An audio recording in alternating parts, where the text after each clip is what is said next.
More than half the country's 14 million people lives below the poverty line.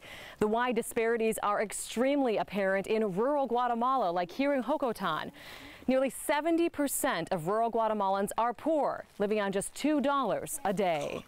The poverty is what led Outreach for World Hope's founders, Kim and Randy Tews, to the mountains of Guatemala. I think everyone's worth it. Everyone deserves a chance. According to the United Nations Children's Fund, or UNICEF, Guatemala has the highest rate of chronic child malnutrition in Latin America. The Tews aren't alone in their mission. Volunteers take time out of their lives and pay their own way to reach out and help. One of our first stops was probably the most difficult for team members. Babies stay here for nutritional rehabilitation until they're strong enough to live with the older children up the hill. There are about 30 babies here right now, and there are just 3 women taking care of them, as money is short. This is Carly Bryant's first mission trip. It's sad that we have to do this, like they can't do it for themselves, but they just really appreciate everything, and I'm glad that we can do that for them. On the flip side, this is 79-year-old Lloyd Tyndall's 11th trip to Guatemala. If you look at the pictures on the wall before and after, do you see those? It's just amazing what happened with those children that are there. A lot of malnourished children just don't have, their parents are good parents, they just don't have the resources to feed their children, and that's what our program is for. There are high incidents of cleft palate in Guatemala because mothers don't have sufficient access to prenatal vitamins. When a child has cleft palate, they're not able to nurse from their mother, and formula is very expensive here, as it is in the United States, so these families can't afford to feed the babies with formula. It takes a special bottle with a special nipple. So the team of volunteers brought can after can after can. This is what's keeping these kids alive. Donations from the United States, support from the United States. The real heroes are the people back home. They're the ones that have, reached deep in their heart and bought the supplies and made the skirts. And I know that my church, donated almost $1,000 for infant formula. I mean, so they are the heroes. We are just the hands and feet. The success stories are what keep Kim and Randy coming back, like little Maria Otilia. When we found her, she was 6 months old, and she was literally dying on the floor of a hut in the dirt, severely malnourished, with her skin peeling off, and just really near death. Maria Otilia is almost 2 years old now and flourishing. We can't save them all, but we can save one at a time, and hopefully she'll grow up to make a difference in the lives of her people.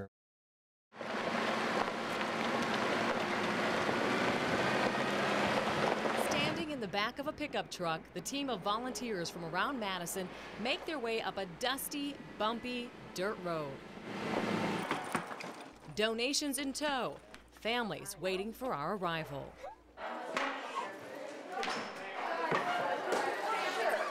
We each bring like 90 pounds of goods to Guatemala, and so there is no middleman. We bring it directly to the village, and I just think that's very special. This is what they call Clinic Day. Many of the volunteers come to do whatever they can.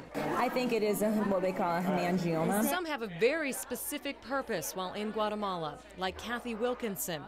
Kathy is a physician's assistant at UW Hospital's ear, nose, and throat department. And it's hard. You have a few minutes with a patient, you're working with an interpreter, and your medications you have are whatever we've collected and what's on the table in front of you.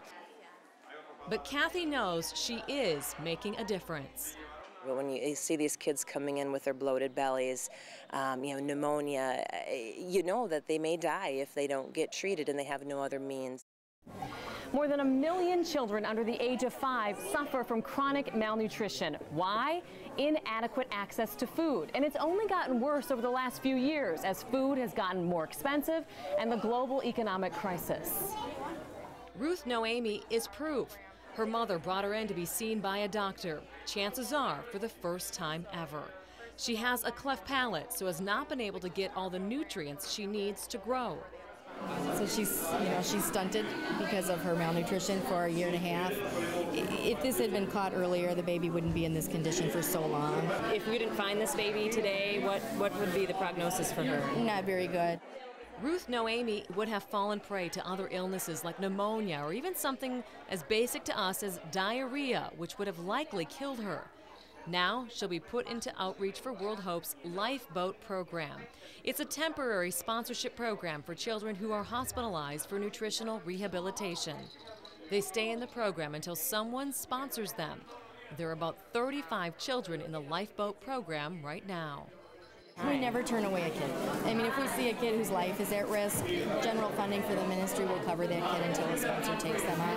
Alfredo Rodriguez joined his wife on the mission trip and was also the volunteer's voice translating for the group. Became very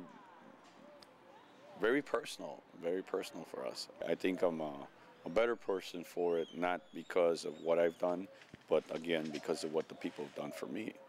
They opened my eyes to a lot of things. 245 children have a chance to survive thanks to people back in Wisconsin who sponsor them.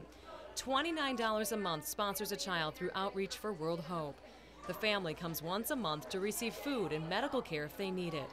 In the bag of food, beans, cooking oil, soup, rice, fortified cereal, pasta, powdered milk, vitamin drinks. Many sponsors can't make it to Guatemala themselves. Cleo and Lloyd Tyndall report back, personally handed out gifts and took pictures to show how the children have grown and are healthy. Here's a couple things I have for you, Octavio. I brought some things for you and for your family. Heather Hallwig is one of the lucky ones who gets to meet her sponsored child. Here's some shoes. Heather first met Octavio a year ago when she started sponsoring him. He was dying from starvation, and Outreach found him and put him in the program. And now he's healthy, and he's happy, and his family is prospering, and it's truly, truly God's work. There you go. It's that chance to actually meet your sponsored child that drew Heather to the program. Your money, your gifts, everything you give, you see it in action. You see it working. A small connection making a big difference in both their lives. Hopefully, once a year, I will continue coming back and being able to see him. And if not, then he's going to continue to grow, and he's going to continue to be healthy and be happy. Octavio, I'll see you later. Oh, it's so high. The team of volunteers traveled at least an hour up the mountain to visit one of Outreach for World Hope's newest employees. Angel got what's called the NET program because his family was in need, especially his daughter, Antonetta. Suffering from malnutrition, she was one of the first children in the program 5 years ago. NET stands for Nutritional Enhancement Triad. Families who are approved for the program receive 3 components. The first is 8 egg-laying hens and a rooster. And the goal is that they will grow and lay eggs, and then they can eat some of the eggs, and then they can sell the surplus to buy more hen feed, more hens, so it's self-sustaining. The second leg of the triad are 10 fruit trees. They discovered mango and avocado are drought-resistant and are high in vital nutrients. The third component is called a bucket kit garden. It's a 5-gallon bucket placed off the ground that feeds hoses that then drips water to plants in the garden. The team of volunteers saw what a successful garden looks like, so they were extremely motivated when they got to work helping 8 new families get the NET program.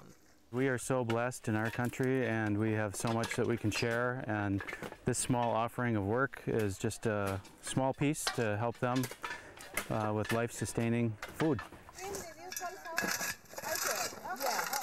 The team wanted to work as long as it took to plant every last tree, run every last hose, and plant every last seed. To help other people and give them a place to worship, it's an amazing feeling. Outreach for World Hope is a Christian ministry, so for them to be able to help build something that the people of this small village can worship in means so much. Volunteers grabbed brushes and got right to work painting a church. Oh, I have paint on my nose. It's supposed to be on the church. The volunteers not only paid their own way to get to Guatemala, but they also covered the cost to build this church. We have so much, and we don't realize I mean, these people, they're so happy, and they have not nearly as much as we have, and they're still so happy. We can see a difference when they come like this church. It'll be great when they come together and worship together. The church's pastor, Lorenzo Arias Gutierrez. They're very blessed, they feel very fortunate and very grateful to have this blessing, and they believe that it comes from God himself, and they're just really excited to have a place where they can worship. Within just a few days, the church was complete. The community came together to dedicate it and hold the first Mass inside. The villagers filled the resin chairs that First Presbyterian in Waunakee donated. It's part of something a lot bigger. It's really cool to be a part of it and doing it with through the church and everything. You can learn a lot from coming to a country that has a lot less than you have, and you learn to appreciate the few things.